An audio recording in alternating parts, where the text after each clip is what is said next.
वाहेगुरु जी का खालसा, वाहेगुरु जी की फतेह। राधा स्वामी, आज हम आप सबके साथ 3 पॉइंट्स पर बात करेंगे। पहला पॉइंट, क्या है राधा स्वामी, क्या है राधा स्वामी का मतलब। दूसरा पॉइंट, क्यों लोग इनको मानते हैं। तीसरा पॉइंट, कि हमें इनसे क्या सीखना चाहिए। हमको गुरु महाराज भी कह गए हैं, हमारे को सभी जो जितने बड़े संत हैं, चाहे वो किसी भी धर्म के, हमेशा यही बात बोलते हैं कि जहां से भी कुछ अच्छा सीखने को मिले हमें सीखना चाहिए। अब मैं आता हूं अपने पहले पॉइंट पर। पहला पॉइंट ये है, क्या है राधा स्वामी, क्या है राधा स्वामी का मतलब।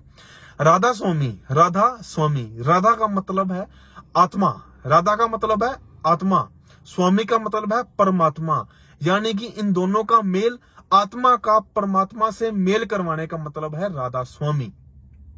अब मैं एक शॉर्ट चीज में आपको जो है समझा रहा हूं। अगला सेकंड पॉइंट जो है, सेकंड पॉइंट हमारा यह है, क्यों लोग इनको मानते हैं। ये जिनकी आप साथ में फोटो लगी देख रहे हैं, इनका नाम है गुरिंदर सिंह ढिल्लों।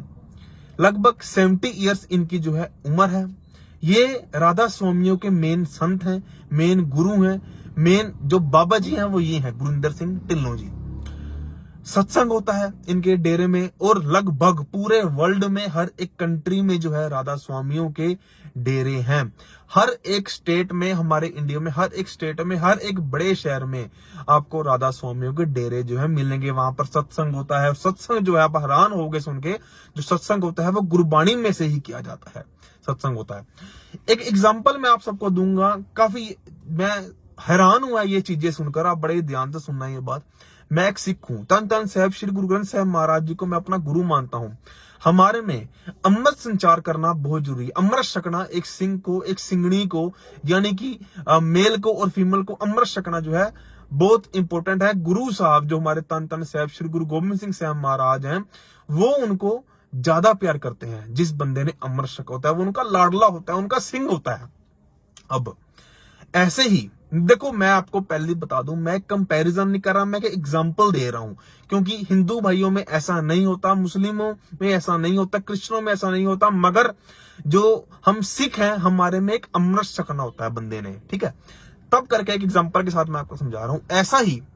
ऐसा ही राधा स्वामी में भी होता है। इनमें नामदान लेना होता है, जैसे हमारे में अमृत छकना होता है। मैं कंपैरिजन नहीं कर रहा, मैं एक एग्जांपल के तरीके से समझा रहा हूं। जैसे हमारे में अमृत छकना होता है, वैसे ही राधा स्वामी में नामदान लेना होता है। मैं किसी से डिस्कस कर रहा था तो उसने मुझे एक बात बताई, करेक्ट संगत तो उसको भी नहीं पता, मगर एक अंदाजा मैं आप सबके साथ शेयर करता हूं।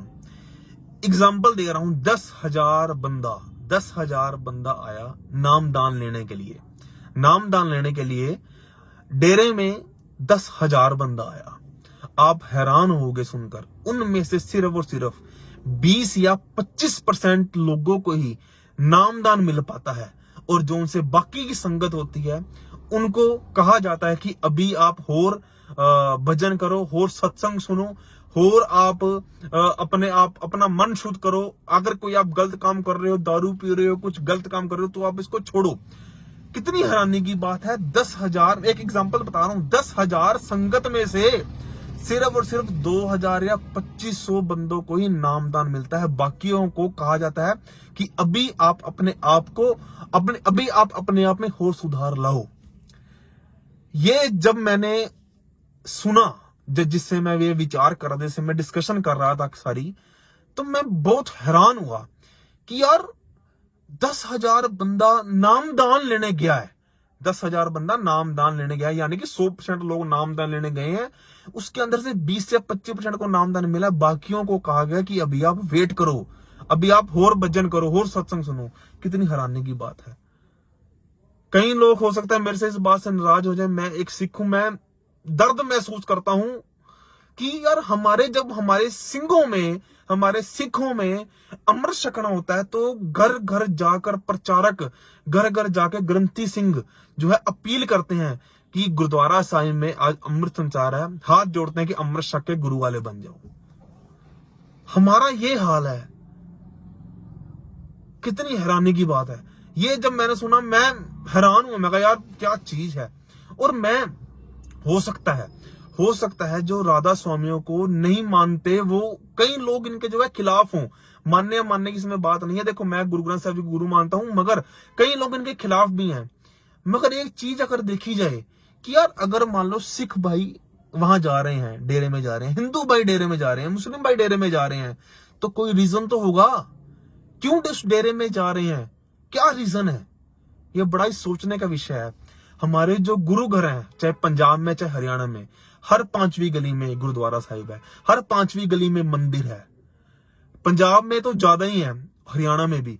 अब सोचने की बात यह है कि हम इतने गुरुद्वारा साहिब के बाद भी वो प्रचार क्यों नहीं कर पा रहे। हम इतने मंदिरों के बाद भी क्यों हमारे हिंदू भाई जो है कहीं ना कहीं जाते हैं। उसका रीजन सिर्फ एक है कि यार उनको वहां पर कुछ ना कुछ दिख रहा है, वो तभी वहां पर जा रहे हैं। अब क्या दिख रहा है ये तो जो जाते हैं उनको ज्यादा अच्छे तरीके से पता होगा। अब तीसरा पॉइंट मेरा ये है कि हमको उनसे क्या सीखना चाहिए। आज से 2 महीने पहले मैंने एक वीडियो बनाई थी श्री हरमंदिर साहब की मैनेजमेंट को लेकर। मैंने कहा था जब कोई आम बंदा वहां पर जाता है तो उसको फोटोग्राफी वीडियोग्राफी अलाउ नहीं है, लेकिन जब कोई सेलिब्रिटी है, जब कोई बड़ा पॉलिटिशियन, सीएम राहुल गांधी, भगवंत मान, जब वो वहां पर जाते हैं तो अंदर मीडिया भी जाती है, अंदर सारे फोन जानते हैं, अंदर वीडियोग्राफी भी सारी होती है। एक आम जनता को, आम संगत को ये सब अलाउड क्यों नहीं है। लेकिन जब हम दिमाग लगाकर सोचें, या तो फोन जो है सबके लिए अलाउड ना हो, या अलाउड हो तो सबके लिए हो, फोटो खींचो वीडियो खींचो सबके लिए खींचो। अब ऐसा ही राधा स्वामी में होता है। डेरे के अंदर, किसी भी डेरे के अंदर फोन अलाउड ही नहीं है, स्मार्ट वॉच अलाउड ही नहीं है। कितनी, क्योंकि उनका मानना यह है कि जब तक हमारे पास कुछ ऐसी चीज होगी जिससे हमारा माइंड डाइवर्ट हो, हमारा सत्संग में ध्यान नहीं लगेगा। ऐसे ही हम अगर एक रूल बनाए, मैं बेनती करूंगा अगर मेरी ये वीडियो कोई सीनियर बंदा देख रहा है जिसके हाथ में पावर है, हम ऐसा कोई रूल बनाए हर एक गुरु घर के अंदर मोबाइल अलाउड ही नहीं है और फोटो वीडियो अलाउड ही नहीं है। क्योंकि गुरुद्वारा साहिब में जब कीर्तन होता है, अमृत वेले नितनेम होता है, प्रकाश होता है, सुखमनी साहब का पाठ होता है, आसा दीवार का कीर्तन होता है, शाम को रहरास साहब होता है, और जब सुखासन होता है, कभी भी पूरे दिन में जहां पर गुरु ग्रंथ साहिब जी हैं, मोबाइल अलाउड ही नहीं है। अंदर आना है तो मोबाइल बाहर छोड़ के आना हो। ये काफी मैं दिमाग लगाने के बाद कह रहा हूं, क्योंकि एक हमारा जो माइंड है डिस्ट्रैक्ट हो जाता है एक चीज से। ये सच है।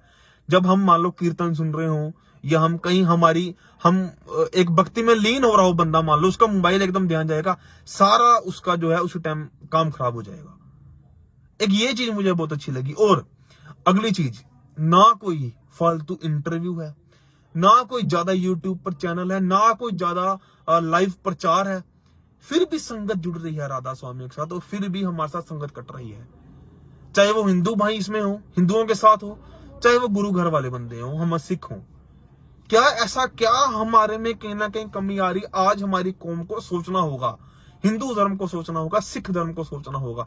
मैं उनको गलत नहीं कह रहा, मैं उनसे सीखा हूं, तब जाकर मैं ये वीडियो बना रहा हूं कि हाँ यार ऐसा सब जो है कहीं ना कहीं हमारे में भी रूल रेगुलेशन जो है होनी चाहिए। आप देखो किसी भी डेरे में जाके देखो, आप देखो साफ सफाई किस हिसाब से साफ सफाई है।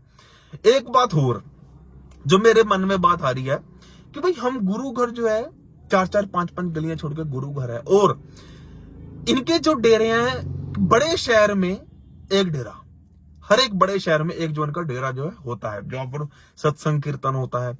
अब जब इनको किसी न्यू लोकेशन पर जगह लेकर जो है डेरा ओपन करना होता है, तो जब तक गुरिंदर सिंह जी या कोई बड़ी मैनेजमेंट अलाउ नहीं करती तब तक कहीं पर डेरा नहीं खोल सकता। लेकिन हमारे गुरु घर या हमारे मंदिर जो है, जहां पर भी हमारा मन करता है हम वहां पर गुरु घर खोल लेते हैं और वहां पर मंदिर खोल लेते हैं। अब ये बात नेगेटिव नहीं है, बात यहां पर आकर खड़ी होती है कि इतना सब कुछ करने के बाद भी क्यों प्रचार में कमी है। इतना सब करने के बाद भी 4 गली छोड़ के गुरुद्वारा साहब, 5 गली छोड़ के गुरुद्वारा साहब, फिर भी प्रचार में कमी। ये सब सोचने के विषय हैं, हमें इस चीज के बारे में सोचना चाहिए। मैंने दर्द महसूस किया तो मैं आज आप सबके साथ ये अपने जो दर्द हैं साझे कर रहा हूं कि हो सकता है कि कल को आप भी कुछ ना कुछ इस चीज से सीखो। देखो अब कुछ लोग कहेंगे कि भाई राधा स्वामियों की साइड दे रहा है, ये राधा स्वामी है। बात देखो ऐसी है, जो मीडिया है, जो गवर्नमेंट है, इससे कोई नहीं बच पाता। मीडिया ने, एक मैं एग्जांपल देता हूं, जैसे एग्जांपल हिंदू भाइयों के लिए मैं एग्जांपल देता हूं। बगेश्वर धाम वाले संत हैं, एक करौली बाबा जो कानपुर में है, दोनों में जमीन आसमान का फर्क है। बगेश्वर धाम वाले के लिए उन्होंने, मीडिया ने कितना कुछ किया, तब भी उनको एक्सपोज नहीं कर पाया, क्योंकि एक्सपोज करने वाला कुछ था ही नहीं। और जहां पर एक दिन मीडिया गई करौली बाबा जी के यहाँ, जो कानपुर में डेरा है, 1 मिनट में उनका सब कुछ जो है निकाल के ले आए कि ये बिजनेस कर रहे हैं, कि ये कर रहे हैं, कि वो कर रहे हैं। ऐसे ही हमारे सिखों में है, जो सही है मीडिया सही दिखाती है। अब जैसे अमृतपाल वाला वो जो सारा कुछ जो है ऑपरेशन चल रहा है, वो सब भी वैसे दिखा रही है, हर एक चीज है। अब इनसे मुझे लगा कि नहीं यार, ये कहीं ना कहीं ये जो रूल्स रेगुलेशन बना रखे हैं, कहीं ना कहीं ठीक बना रखे हैं। तो इसलिए आप सबके साथ विचार साझे किए। अगर आपको सही लगा हो तो वीडियो को शेयर कर देना। अगर हम मंदिरों में, गुरुद्वारे में कुछ भी अगर चेंज ला सकते हैं, जिनके पास पावर है, तो वो जरूर कहीं ना कहीं लाने की कोशिश करें। वाहेगुरु जी का खालसा, वाहेगुरु जी की फतेह।